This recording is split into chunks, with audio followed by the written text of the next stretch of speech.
So, the technique for this project is a pretty logical variation on the do, know, feel technique of last time. For the project that you just completed, you wanted to try to get Spangler to feel a certain way. So we literally listed what were those feelings. We started by first listing what are the feelings that he's likely to have if we only present the facts and that's it. And then we asked ourselves, well, what's the opposite of those things that we want him to feel? Like, for example, I think one of them was uncertain or afraid of the future, like what if this continues to happen? And we said, no, let's cross that out. Let's put confident, and then try to brainstorm some extra information that would make him feel confident. Same approach here. Do, know, fear. I tried to make the fear look really scary. First of all, do. There is a do here. There is a do. The do is not convince them to pick our proposal. That's a result. That's not an immediate do. One thing that could help them feel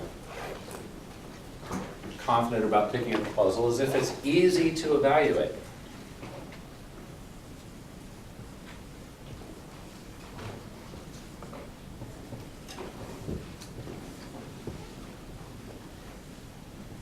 And what makes proposals easy to evaluate is if they're easy to compare to other bids. And that's why I tried to lead folks to this concept of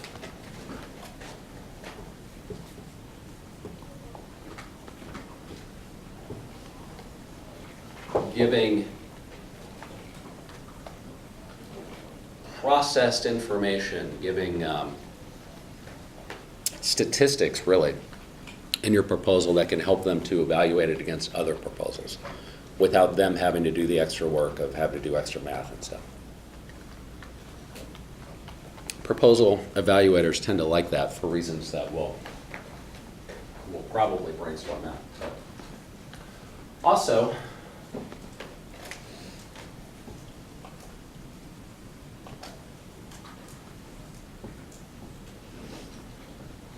if you want to make your proposal easy to use, which makes it easy to compare to other bids and easy to evaluate in general, then there's another column you could add, which is format. How could you format whatever document you come up with to be literally easy to use? And we'll do that brainstorming next time we meet, probably. But for today, let's just think about the do, make it easy to compare to other bids. And one kind of logical, why wouldn't you thing to do with that is to give them something that they can compare apples to other proposals. Now let's go back and open up this box. Fear. You are Mayor Jones, mayor of Augusta. And you can imagine a more complex situation. Like you can imagine a situation where maybe it was the whole town council that was making the decision ultimately. Maybe you can imagine a situation where it's the Parks and Rec department head who's making the decision. Maybe you can imagine a situation where it's the town manager and the Parks and Rec head and the mayor who's making the ultimate decision. That would be a pretty complex group of people to deal with. But let's make it simple for brainstorming, because why make it complicated? Just imagine that it's a very small town. Yeah, or I don't know, maybe you don't. How big is our town? How big does our town want to be? I don't know, tell me, how big? 1,000 people. Okay, pretty small. Does the town have a newspaper? Yeah, probably one of those weekly newspapers, you know, like Shallow Water has. I think they got a weekly newspaper. It seems like a lot of the satellite towns around here have a weekly newspaper. Of course, Shallow Water would be a metropolis compared to, I think Shallow Water's like, what, 2,500 people, something like that. So they got a paper. It's probably a town, to be that size in Oregon and still exist, it probably is like a satellite town of a larger town in Oregon, much like Shallow Water is to Lubbock. So it's probably covered by like a local Fox News affiliate for like 100,000 person market or something like that. They got a regional TV.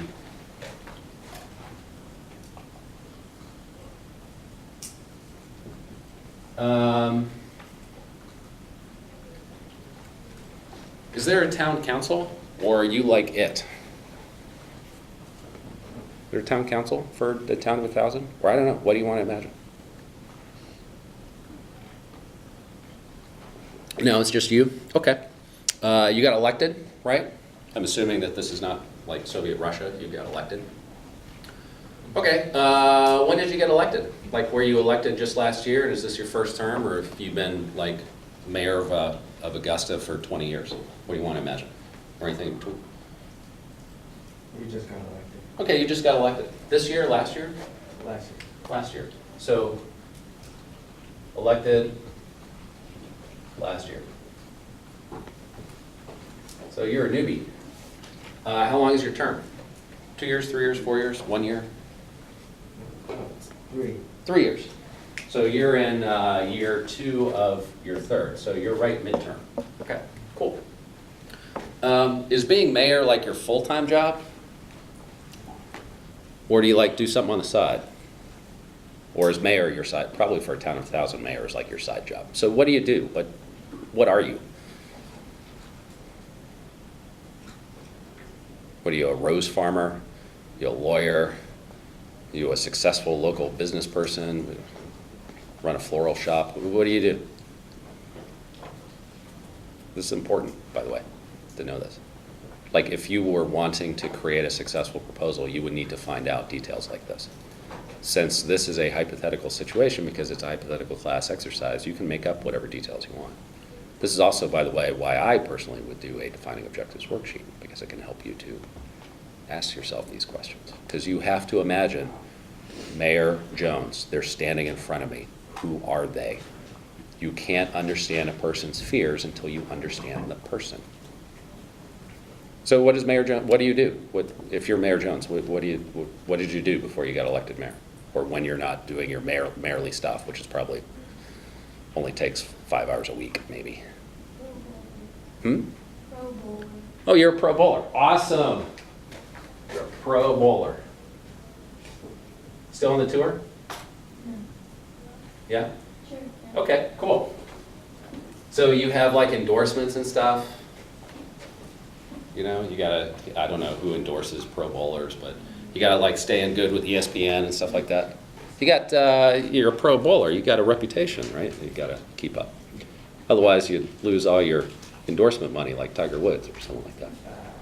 Mm-hmm. Well, maybe Tony Stewart. Like Tony Stewart is gonna probably take a pretty big endorsement hit, right? Okay, rightfully so. Okay, so pro bowler, midterm, Augusta, town of 1,000. They got a weekly newspaper. They got a regional TV that probably covers, you know, because like the local news programs, they always have like little human interest stories from little towns around. If you watch the news stuff. Okay, so that's who we are. So we are evaluating. We're Mayor Jones, pro bowler, and we are evaluating pro bowler. And we are evaluating proposals for the weekly mowing outlined in the RFP. What's one of our fears? What are we afraid of? Imagine what's the worst that could happen and why that's a fear of yours. Like, what's a fear?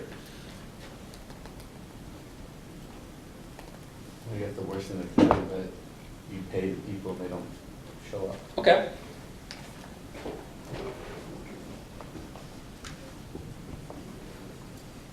No show, they skip. Okay. That would probably be a fear definitely if you're like, if you've got a bunch of proposals from small landscapers, you know, the like one pickup truck and a dream people, which is probably mostly what, if not completely what you're wading through, because big, huge institutional landscapers, they're probably not going to be so concerned with responding to RFPs for a town of 1,000, right? Yeah. So that's really a fear in this situation then, because there's still a lot of small outfits that you're dealing with. Okay, So you know, you're writing your proposal, you know Jones probably has that fear that we're going to skip out. How do you respond to that? What's the no? What's the information you put in your proposal that responds to that? Anything. Here is evidence, because you could just say, oh, we won't skip out. But if you just leave it at that, that's what someone who would skip out would say, right? Yeah. We can like give references from like past jobs and stuff.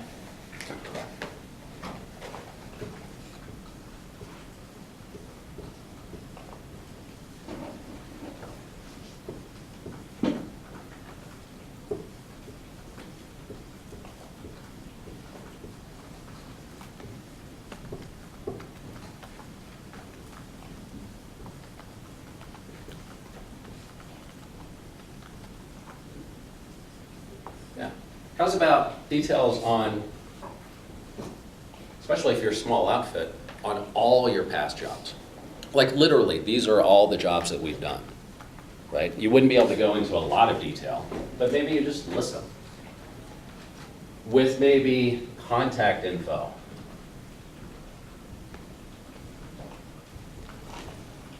Or references. You know, here's the phone numbers of the other towns in the area and the other municipal folks that we've worked with. Every single one of them. Right? I have a question on that. Yeah. So you know how we were talking about, like whenever we use, like, title, you're saying like how we manage budget. Right. Like, what would be a good title for that one, to like not be like, we don't skip out on people? Maybe our dependable history. Okay. Just call it our dependable history. Especially if you're going for a small town conversational kind of tone. Right? Because what's the opposite of we're undependable, we skip out? We are dependable, we have a history of that. Okay. Our dependable history. Kind of like that, actually. Might show up in mine. What else could you do? Let's say that this is off the table. Let's make it really hard. Let's say we can't do this. We can't include that because this is the first job we've done. Oh, we have no history. If we want to make it really hard. So what's a no we could put in to respond to this fear that yes, we will show up? What's a KNOW, K-N-O-W, that we could put in if this is off the table? It's our first job. How do we prove that? How do we reassure that there'll be no consequences to them if we in fact won't show? You could maybe give them like a bunch of dates of like when you're gonna be there, like be Okay. specific about when.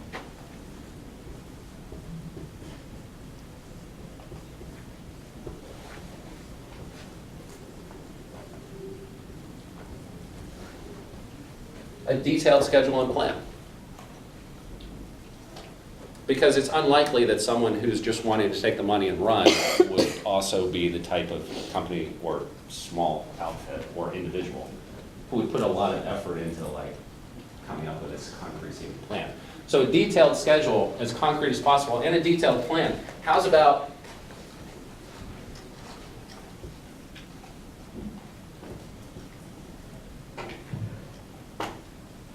show research? Like, I went to your park. I took pictures. I sampled the soil and the grasses. I went to the golf course, and I talked to the golf course manager about what times of day and days of the week the golf course was most and least busy, and that's how I came up with my schedule for I'll mow it on these days, so it'll interfere with, normal play the least. I mean, it's unlikely that someone would put a lot of effort into researching if they were just going to skip out, right? That would seem counterintuitive. Yeah, so you can do that. Detailed schedule or plan, show research. Hey, we've already invested time and effort in this. That would not suggest that they're going to skip. Unless it's a music band situation. Folks probably not familiar with that music. What if this is on the table, off the table? See, now I'm making it really hard. Like, for some reason, maybe you're a small outfit with no, this would be really hard. You're a small outfit with no history of past municipal jobs, and you're located like 100 miles away, so you can't really go on site and do research. Anybody come up with anything?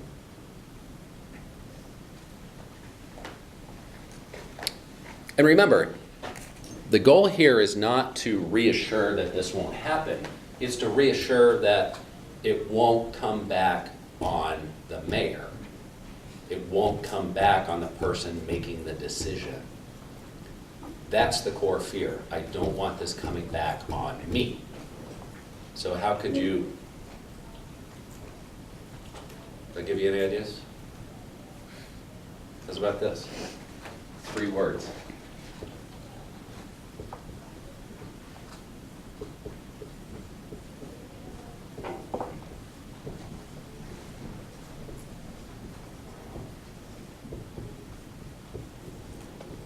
Not that. We don't show up, well, it's not great for you, but you didn't pay us anything yet. Right? You don't pay us until the whole contract is done. That would be the equivalent of like, we're gonna put a new roof on your house, and then if you like it and everything's okay, then you give us the money. You probably have to modify it, because it's like a 4-month contract. Right? Yeah. So you wouldn't be like. So like, 4 heck, is there months anything you could do to like, 3, you know, maybe like a weekly thing, since you already know like the weekly hours.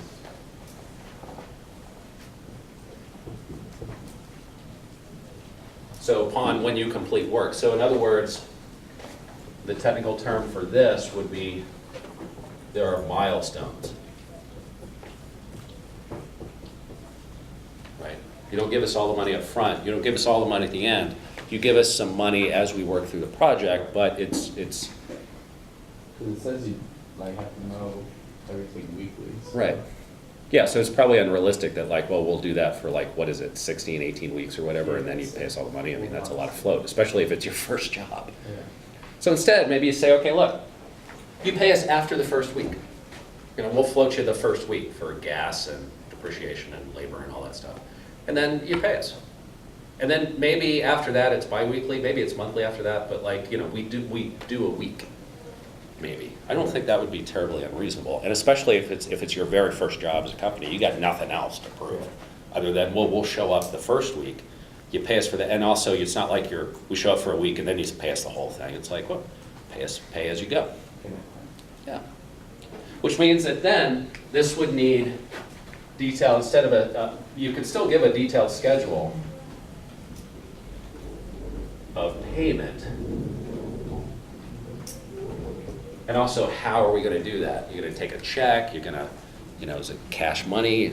How are you going to do that? Are you build them? You know, what's the procedure? Maybe the more concrete you are on that, then that signals that you've got your ass together as a company. Yeah. But if we don't have these restrictions, like how's about if we really, like let's say, and again, this is where research is really important. If you did some research on Augusta and you discovered that the reason why they're putting out a bid so early for mowing that they're not going to need till next summer is because the last 2 people that they've contracted with have skipped out on them, then that would be a sign that, wow, this is probably number 1 fear with a bullet because they've just lived through this twice, you know. Therefore, we really want to hit this hard in our proposal, if like that's happened a lot in the past. So then that would be a situation where, okay, we want to give them details on the past jobs that we've done to show that we're dependable. We want to give them details on all the planning that we're doing to show them that we take this seriously and we're really invested in this project, we really want to do it. And we want to give them lots of details about a pay-as-you-go plan, so that they feel sure that worst case, even if for some weird reason, this responsible company that's put in a lot of effort still skips out, it's still not going to work. That would probably be overkill unless they'd had a past bad experience with exactly that, and then it would probably be appropriate. So do you mention that, like, in your proposal, like? Yeah, and that would be part of showing research. Okay. You could say, we know that in the past, you have had bad experiences with other contractors that have not shown up to complete work. That is why we've gone into a lot of detail about our dependable history, about the, you see what I mean? Then that explains why we have so much.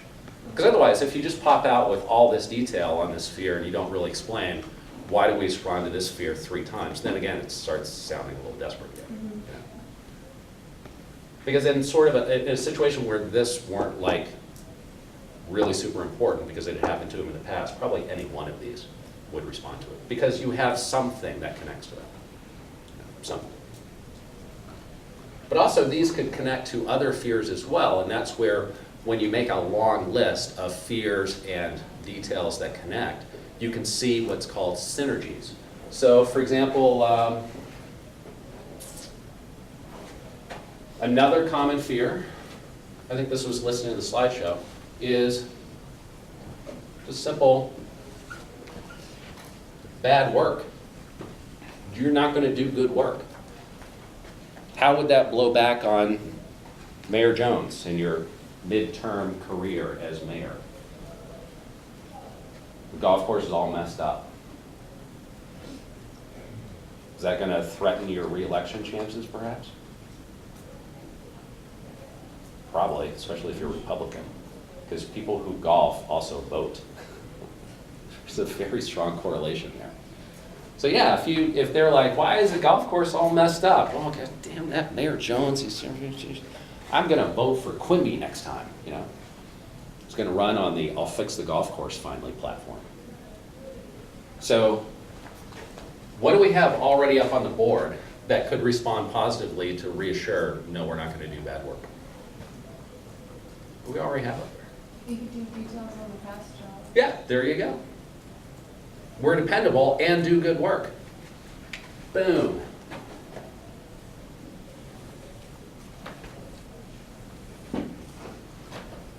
So then it would be, again, and if we did some research and discovered, well, they haven't really been burned on this in the past, but it's probably a general fear, so we probably want to respond to it anyway. They haven't been burned with this specifically in the past, but it's a general fear, we probably want to respond to it. Then it'd probably be a situation where you brainstorm a bunch of possible stuff to respond, and then you say, let's just go with this, because it responds to both, and now we can write a shorter, yet still just as effective proposal. So once you get a long list of no's that respond to fears, or a lot of synergies maybe that you see right off the bat, if arrows going this way and that way, the other way, then you can start using this to make an outline, to say, okay, what groups together? And what is redundant, so we choose one or the other. That's when it turns into an outline. Here's something. Because you mentioned, I think it was you that mentioned when you came up with they'll skip out, you were like, that's the worst thing that could happen is they could skip out. Yeah. Just take the money and run. I don't think that's the worst thing that could happen. Okay. I'm just, think outside the box here, maybe. But just think, it's a 10-acre park. Do you think that that's going to be mowed effectively with just a push mower? Got 10 acres to mow every week? I'm doing that with a push mower. I better turn around and start doing it again as soon as I finish, right? Especially if you're in Western Oregon, because it rains all the time there. Much like the last week here in Lubbock. So you got a park, you got probably big industrial mowers. See where I'm going with this? Who's in parks? Kids. Yeah, Pets. kids, pets, industrial mowers. Is there perhaps something that could go really wrong with this? Yeah, an industrial mower could run over a dog. Well, probably not someone taking their cat out for a walk, but although if they were, cats are probably pretty notorious for sprinting off. Or, God forbid, run over a kid. Could happen. If it did happen, is that going to make the news? Yeah. Yeah. Is it going to make the Fox News? Yeah. Is it going to cause ESPN to maybe drop you from the tour? Because what the hell, Mayor Jones? Really?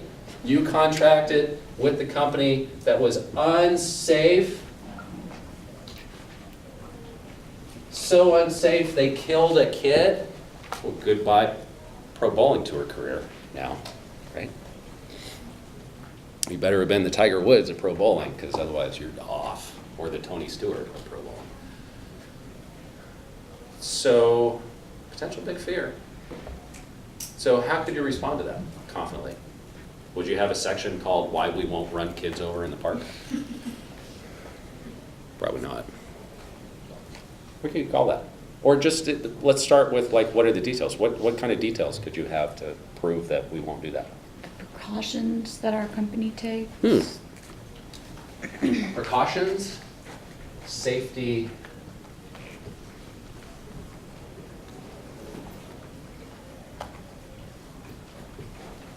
procedures. Sure. Here are our procedures. Here are precautions. Might be getting too close to the, like, you know, sounds scary. Like, because we take precautions. The subtext of that might be because we've hurt people in the past. Instead, you might say, we have very safe procedures we follow. Subtext, and that's why we've never hurt anybody in the past. So maybe you talk about stuff like you use cones. Maybe you've got, you know, teams. Maybe you've got spotters.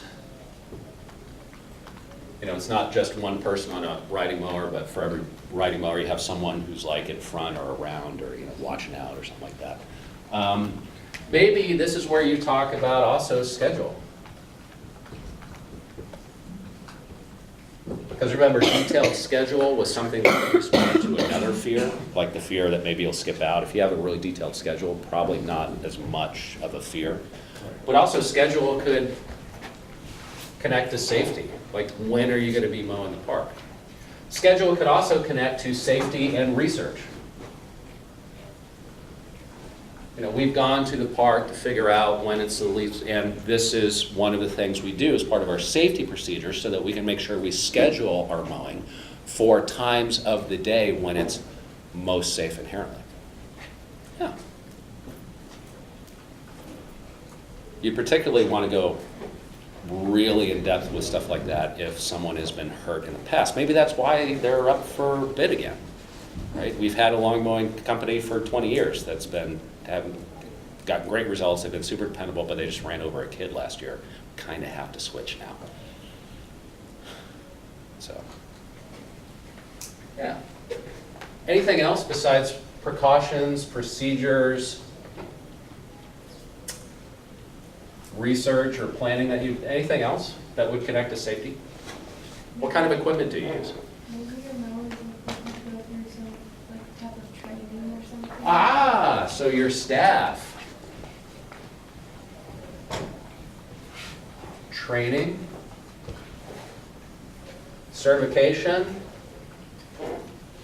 Maybe you talk about your pay. Do you pay your staff more? That might bleed into budget and explain why your dollars per hour is a little bit higher, but that premium price comes with premium assurance that you're going to get really safe employees because they're trained really well, they've got certification, stuff like that. This could also connect to, will our company do bad work? Well, you're probably less likely to be afraid of that if you know that our staff is so well trained and so well compensated, therefore have a lot of experience and are really invested in our company. Right? None of that says bad work. So you talk about your staff? Sure. Basically, quality. It's the quality of your staff. And then you can get what I was starting to fish for, which is quality of equipment.